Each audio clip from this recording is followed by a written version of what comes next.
Now this is pretty cool because I have explored the Charlestown Navy Yard in Charlestown, Mass. on an earlier episode of Running Down History, which you should go check out if you haven't already.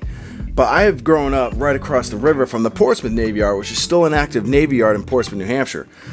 But today I get to check out another former Navy Yard with an illustrious past. Today I'm at the Brooklyn Navy Yard.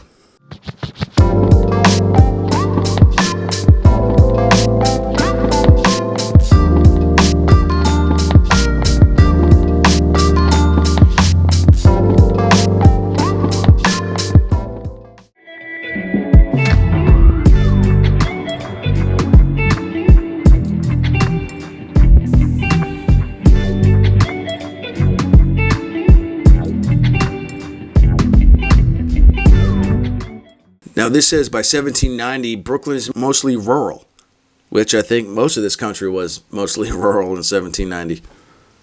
Now this just makes sense. The War of 1812 kind of kicks off the Brooklyn Navy Yard as being a hub of ship construction and repair. So they found a mustard bottle from the 1800s. Pretty sweet.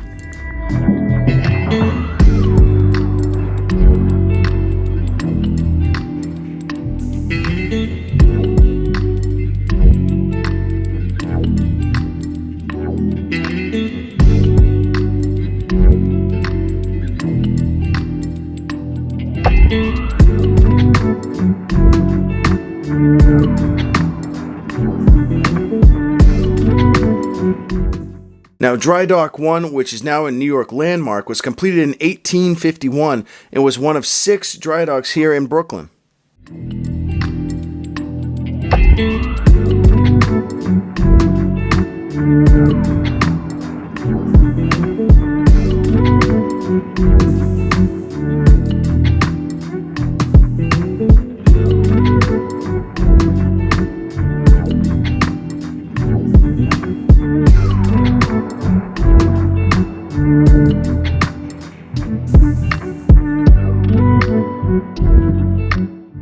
So yet we are in Brooklyn, 1913, Ebbets Field opens, the home of baseball's Brooklyn Dodgers. The team derives its name from the local pedestrians' habit of darting around street trolleys. I actually did not know that. So there's your sports trivia. So look at this. Undersecretary of the Navy Franklin Delano Roosevelt dedicates Dry Dock 4. USS Arizona, the largest ship in the Navy, is launched at the yard in 1915. And no one would know at this point in time what would actually become of the USS Arizona. Enter Pearl Harbor. At Pearl Harbor on the morning of December 7th, 1941, an armor-piercing bomb penetrated in between, I believe, gun turrets 1 and 2 of the USS Arizona, which ended up actually crashing 2 decks down and ignited the forward magazine aboard the USS Arizona, with catastrophic loss of life. Just one of those moments in our history, man. Just one of those moments.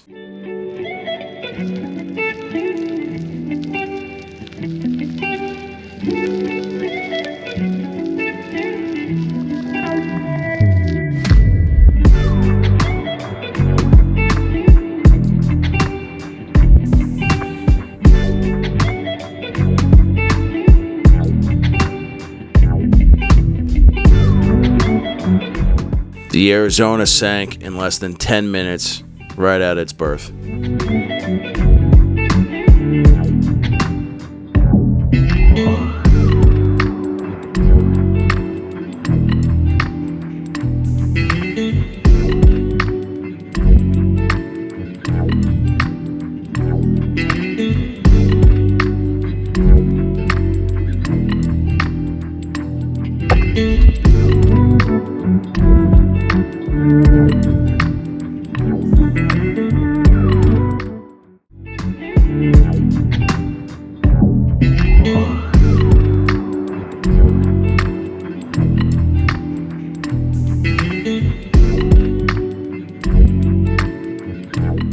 So a quick little trajectory here on Mighty Mo, hence the USS Missouri. During World War II, she saw action in later on in World War II in the Pacific, such as at Okinawa, and it was also the place of where the Empire of Japan formally surrendered. World War II was over.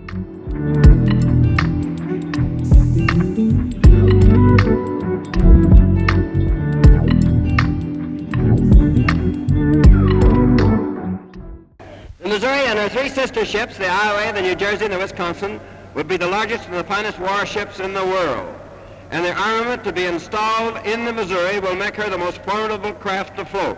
The christening and launching of this greatest warship of all time illustrates the decisive answer which the democracies of the world are making to the challenge of the aggressor nations.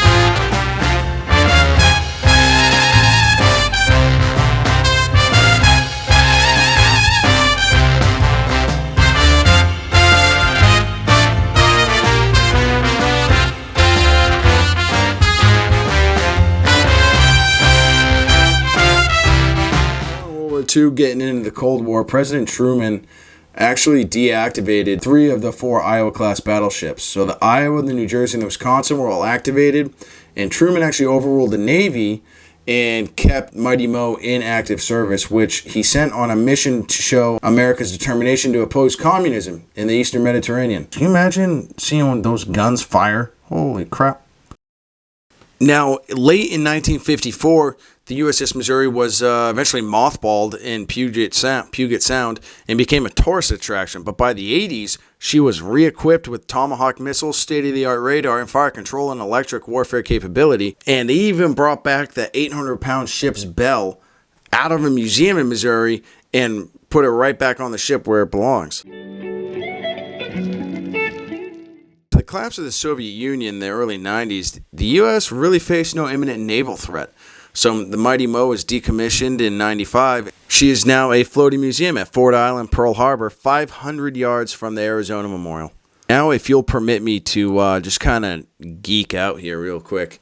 Now, obviously, this is just a rather large model of the USS Missouri, but I gotta be honest, it's on the bucket list to get there in Pearl Harbor to see her in real life at some point in my life. But I just can't imagine when this ship was active and underway in combat zones. I mean, look at the firepower this baby has. Unreal.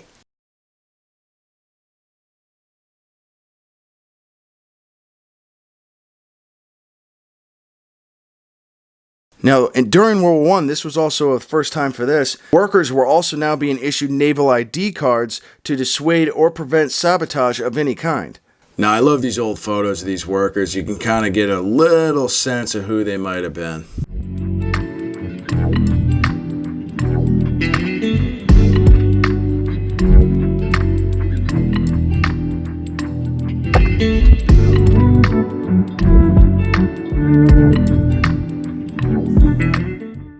Now look at this photo. On March 19th, 1945, the USS Franklin was crippled by a Japanese air attack. 700 crew members died. And after a 6-week, 14,000-mile voyage to Brooklyn, Franklin was restored to good condition. Now look at this picture. Look how bad this bad boy is listing. Good God. Can you imagine being the crew up on that flight deck? Holy smokes.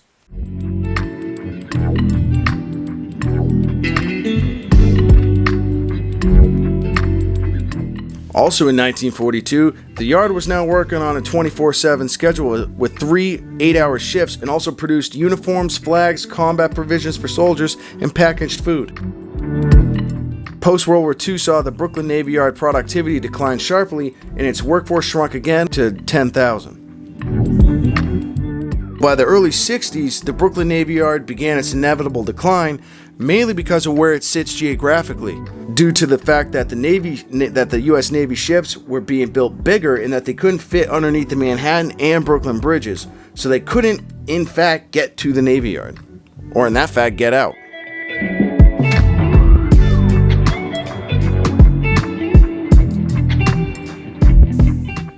In January 1965, Secretary of Defense Robert McNamara announced that later that year the Brooklyn Navy Yard would be closed to save money after the yard was considered to be a redundant military installation.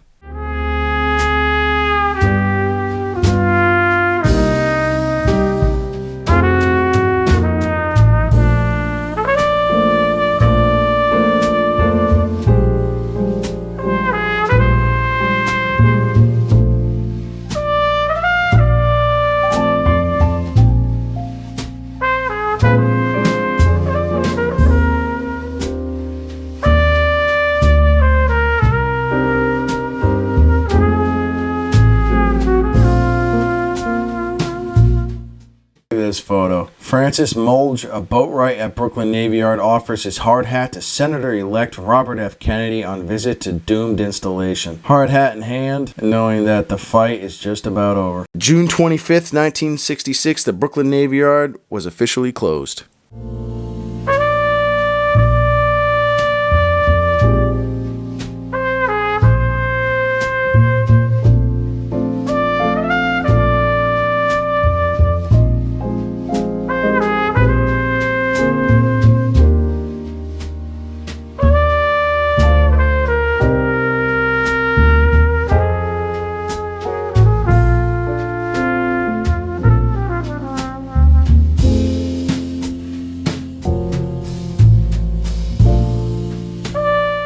Now, thanks for tuning in for this episode of Running Down History. Remember to smash that subscribe button, give the episode a like, and let me know down in the comment section of A, what you thought, or B, what type of history you'd like to see on the channel. And I'll see you all next week at the same day, same time, same channel. I imagine a lot of people walk right by this, but believe it or not, this is one of the original Admiral's housing here at the Navy Yard. Crazy.